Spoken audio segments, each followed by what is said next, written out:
Welcome back to the Monday MLB Central presented by Essilor. Let's spend it on the south side of Chicago where the Yankees left Philly and now open the week here with Max Fried on the mound. It's fun to see he and Garrett in a rotation healthy together. Yankees fans haven't gotten that yet.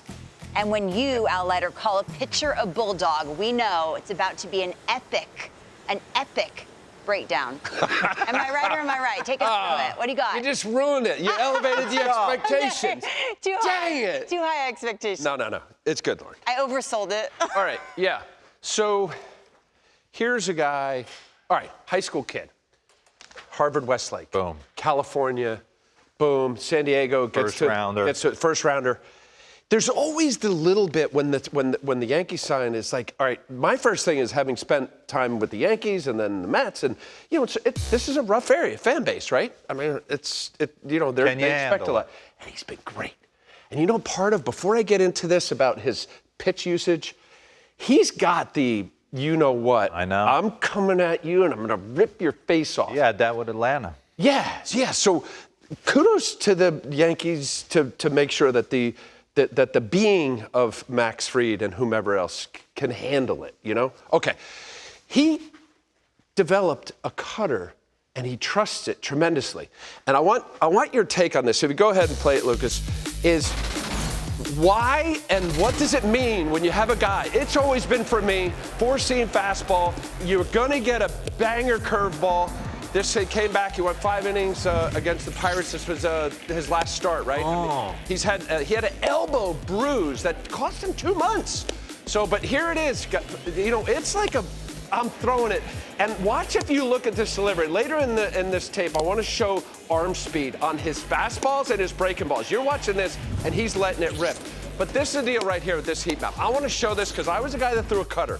And when I saw this is a consistent delivery showing consistency. The red, all you got to do if people watching this is that this is where he throws most of them, right? So he'll elevate some high cutters to get guys that'll chase that have a little bit more free swing. This is a hard pitch to keep fair. It's a hard pitch to barrel. And it looks good coming from a lefty because it's coming in on you. But because he doesn't have a whole lot leaked in the middle of the plate, this is so effective. And I think it was genius or very, very smart of him and whoever else was behind it because Yankee Stadium, right-handed hitters, left-handed pitcher, it's easy to pop one, barrel it, and home run to right field. So what did he do? He negated that by throwing more cutters to right-handed batters. He didn't do that in Atlanta. All right, so go ahead and play this. I just want to establish that because this cutter here, that's nasty. And this is like legit 91, 92, some of them even 93. If you look at these, back this up, Lucas, because this is what. A little hump in it, Al. Almost got a little hump in it. I think it's hard. It's harder than you think, D-Row. 2-0 count. We got this set up. Darno. He's up by 1, 5th inning. This is I'm going to get a big swing out of this guy. Yeah. So now you got a pitch that looks like a fastball, and he's got to commit. Now go ahead and play it. If you can play it slow, that would be even better. And watch this. It's boom. He's got to figure out, okay, I'm getting a heater. Oh, no, it's on my hands, knuckles. And then you got to pop up. That's the effectiveness of this. And when you start throwing as a lefty, you can do it righty to left-handed batters or left-handed pitchers to right-handed batters. They have to start honoring this. This is a legit pitch. Way to go from Max Fried. You're going to get a lot of pop-ups. You're going to get dribblers. I think there's an arrogant. You got to be arrogant. You got to trust it in the big leagues. No, I used to sit up there, and I wasn't a great player by any stretch of the imagination. But besides yourself, Cole Hamels, and John Lester, there wasn't another lefty I thought could get in on me. No way. John Lester. I hung out with Josh. So what I'm saying is I know he's got 99, but you're looking out over the plate against a lefty because you feel like you got that extra nanosecond. Instead of a righty throwing it in here, you got that little different angle where you're like, oh, there's no way I can't close the screen door on this. But then you face a guy like yourself, and he starts taking that inside half of the plate, and then you find yourself getting jammed on a ball in, and you're like, oh, my God, I've lost the plate. Now I got to cheat and get the head out. And he starts baffling you, and he's got so many weapons to destroy you. Beautiful setup. 156 batting average against righties on the cutter. No extra base hits. Yeah. Crazy. So now what happens? You get right-handed hitters conscious of that. Oh, yeah. And then Here he's it got comes. this. You son of a gun. You're going change up Go down ahead. the way. So now he's got both sides. So now we see this. This is a 24, 25, 26-inch plate. Yeah. So they're thinking hard in. Here comes a changeup. He's got great leverage. He's got a higher release point, which gives his curveball a better angle to it as well as the changeup. All right, Oh, my God. Look at this. Yes. You know what? This is a lot. Yeah, this I throw away. Why didn't the Braves pay him? I don't know. Maybe it's too expensive. They got sale. All right, yeah, that's true. All right, so sliders up, but I wanted to show this because when you look at an elite guy, often you'll see fastball usage 40%, then you'll go to some either one or two secondary slider or curveball or change. Look at the distribution here. This is pretty significant. I know he's cutter versus right-handers for sure, and then the sinker to the left, he's keeping it. So he likes to throw inside, and then he's got that sweep and breaking ball to left-handers. All right, so go ahead. Just his assortment of pitches, his confidence and conviction in the pitches. But yes, he's got a toolbox when he goes to work, and that toolbox is the assortment of the pitches that I was showing you there.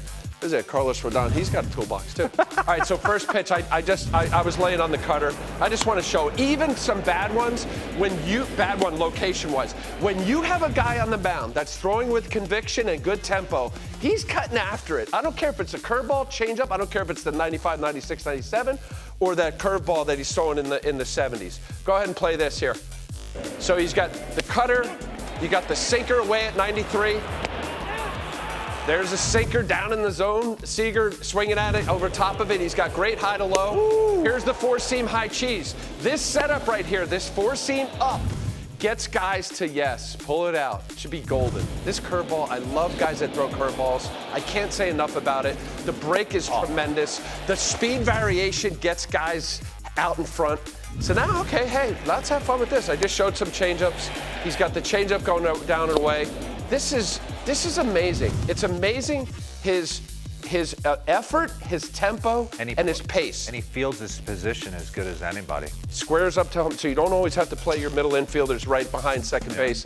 So here's to me the big one. You got ERA and you got batting average against and all that, but this is the barrels. So they're not hitting them hard, and you see the other names on here. Plus stuff guys.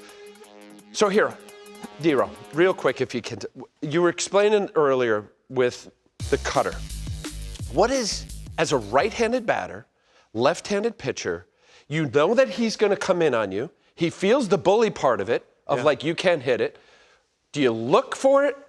Are you going to say, hey, he's going to miss with one of his other secondaries? Is that over?